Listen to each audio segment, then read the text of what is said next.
Ce jour-là, j'ai vraiment eu un moment de panique. Marie venait de rentrer dans mon bureau en larmes et de me lancer un « Thiébaut, tu ne m'aimes plus !» Scène de ménage ou scène de crime, histoire d'amour ou déchirure, les relations managériales ne sont pas toujours un long fleuve tranquille. Vous êtes un dirigeant aguerri ou en devenir? Dans ce podcast, à chaque épisode, je vous raconte une histoire que j'ai vécue ou dont j'ai été témoin. Ou bien ce sera avec un de mes invités. Et de toute bonne histoire, il y a un enseignement à tirer. Je suis Thiébaut Viel et ça fait 25 ans que j'accompagne les entreprises sur leurs projets. Aujourd'hui, je vais vous parler de Marie et moi. Et moi et Marie. Enfin, notre relation, quoi. Notre relation managériale. Aucun de nous deux n'ayant anticipé le changement qui avait dû s'opérer. Marie était une des plus anciennes collaboratrices de ma boîte. Bien que très jeune, elle avait connu les tout débuts, la période où nous n'avions qu'un seul bureau, qu'elle partageait donc avec moi, la période de nos premiers clients, de nos premiers succès. Elle s'était considérablement développée avec nous. Elle savait tout ce qui se passait. Nous avions une relation directe, immédiate, puisque forcément on partageait le même bureau et qu'elle faisait partie des 4 collaborateurs de la boîte. Donc c'était facile. Marie, comme beaucoup de jeunes femmes, était partie cependant en congé maternité et même en congé parental. Pendant 1 an, elle avait suivi de très loin ce qui se passait dans la boîte. On avait eu des nouvelles de la naissance de son enfant, bien entendu. On avait envoyé un cadeau, on lui avait donné des nouvelles. Mais, comme tout bon parent qui se respecte, le focus était sur son enfant. On ne peut pas lui reprocher. Et quand elle est revenue, tout avait changé.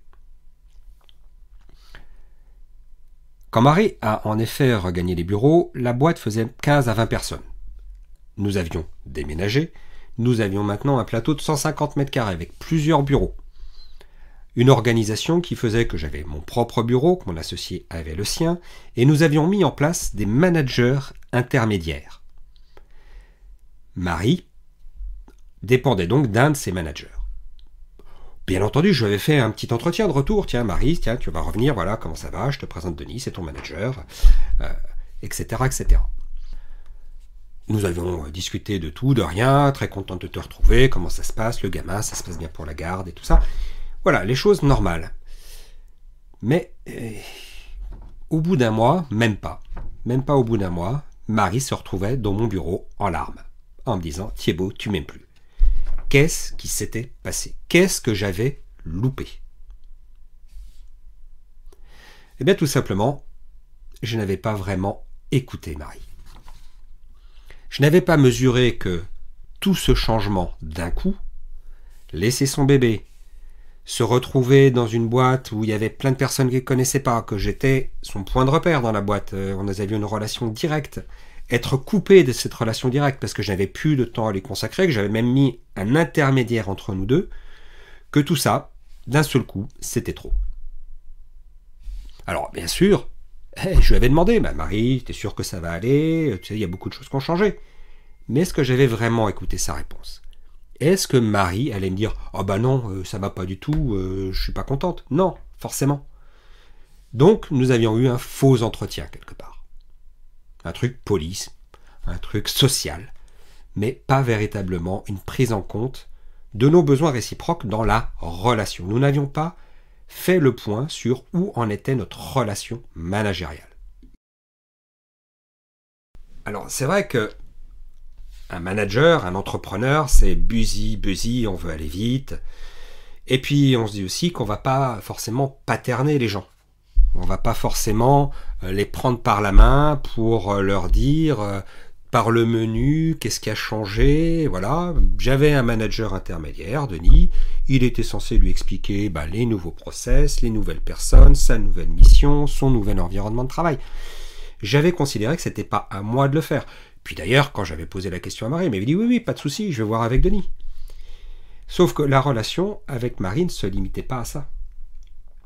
Donc, j'avais posé la question rituelle « Est-ce que tout va bien ?» Elle m'avait répondu « Oui, tout va bien » et j'étais passé à autre chose. La vérité, c'est que Marie, elle n'allait pas bien du tout. Mais elle n'allait pas dire qu'elle n'allait pas bien. Elle venait de revenir. Je n'avais pas été, de mon côté, à l'écoute de ces signaux faibles, de la tête qui passait par la porte pour me demander si j'avais le temps pour un café, et que je disais, écoute, non, là, je suis un peu speed, je suis entre deux rendez-vous. Les petites questions qu'elle pouvait poser sur elle, comment elle allait pouvoir évoluer dans la boîte. Ce à quoi je répondais rapidement, qu'il fallait d'abord qu'elle reprenne ses marques, qu'elle aille sur la mission, qu'ensuite on allait en discuter avec Denis. Donc je remettais systématiquement entre nous son manager intermédiaire. Résultat, avec Marie en larmes dans mon bureau, il allait falloir que je ferme un petit peu la porte et que nous fassions le point tous les deux et que nous essayions de voir comment rattraper le coup, parce que là, il y avait vraiment une situation de crise. Nous avons donc effectivement pris ce temps. Bon, j'ai vraiment écouté.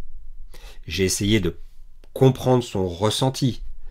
Ce sentiment non pas de perte ni d'abandon, mais le fait d'être complètement déboussolé, de plus avoir du tout de repères, d'avoir été bazardé là. J'aurais presque plus accueilli une nouvelle recrue, j'aurais plus fait faire le tour que je ne l'avais fait à Marie, puisque pour moi, elle faisait déjà partie de l'équipe. Donc j'ai accueilli ce ressenti, ce dont elle avait besoin, et j'ai pu aussi exprimer ce que je pouvais faire et ce dont moi j'avais besoin. C'est-à-dire que oui, j'étais d'accord pour l'accompagner au début, pour lui expliquer comment ça se passait maintenant, pour repasser un petit peu de temps social avec elle, mais que non, je ne pouvais pas rester son manager. J'avais besoin, moi, de consacrer mon temps à d'autres choses, et que c'est pour ça que j'avais mis des managers intermédiaires en place entre moi et les équipes. J'ai pu écouter aussi le fait que ça ne lui posait au bout du compte pas de souci qu'il y ait un autre manager, mais qu'elle avait besoin d'être rassurée sur le fait que ce n'était pas dû à un problème dans notre relation. Que j'avais pu lui paraître distant, sec, voire cassant par moment, alors que, de mon point de vue, c'était juste que j'étais occupé et qu'elle ne me connaissait pas comme ça. C'était ce contraste entre leur relation de proximité immédiate que nous connaissions avant et cette distance que j'avais mis presque un peu cassante qui l'avait fait réagir aussi fortement. Et moi, ça m'a permis de réaliser l'impression que je donnais. Cette impression de stress que je ressentais effectivement du fait de la croissance de la boîte, que je n'avais absolument pas perçue au départ, ou en tout cas pas ressenti de cette manière. Donc cet entretien, il a été bénéfique pour nous deux. On nous avons pris le temps, et à d'autres occasions par la suite, pour réajuster les curseurs, recaler la relation. Cela a fait sur moi un salutaire effet miroir qui m'a permis de réaliser l'image que je donnais, de réaliser aussi des choses que je ressentais mais que j'arrivais pas véritablement ni à exprimer, ni même à comprendre, ce stress dont je parlais tout à l'heure. Et donc, pour moi, c'était la réalisation que prendre ce temps-là, c'était pas juste pour elle.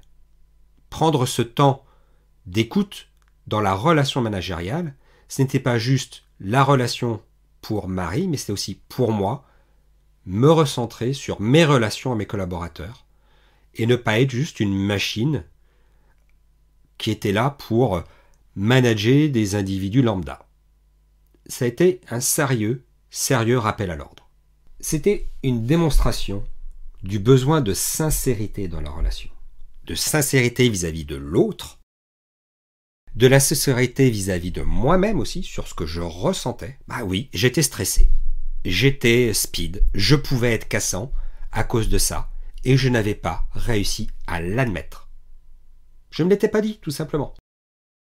Ça a été aussi le révélateur pour moi que si la relation que j'avais avec Marie était suffisamment bonne pour moi, cela ne voulait pas forcément dire qu'elle était suffisamment bonne pour Marie. Et la relation, ça doit fonctionner dans les deux sens. Et le résultat a été impacté. Marie n'était pas bien dans son poste, elle ne délivrait pas le travail qu'elle aurait aimé faire, la mission pouvait être mise en danger, parce que cette relation n'avait pas été établie correctement ou renouée correctement entre nous. Et vous? Pensez-vous que vous êtes suffisamment à l'écoute des besoins de vos collaborateurs? Dans votre dernier entretien, avez-vous suffisamment écouté? Où en êtes-vous de vos relations managériales? Si elles sont bonnes pour vous, êtes-vous certain qu'elles sont suffisamment bonnes aussi pour vos collaborateurs? Et si vous avez été inspiré par cette histoire et que vous souhaitez progresser et découvrir quel manager vous êtes, inscrivez-vous à une des prochaines sessions de Crée ton manager sur www.ayoutl.fr/crée ton manager, tout attaché. Le lien est bien entendu dans la description du podcast. Et dans le prochain épisode, je recevrai Roland Massenet, qui évoquera avec nous comment il a transformé une fausse bonne idée en vraie réussite avec Incentive. À bientôt sur Scène de Management.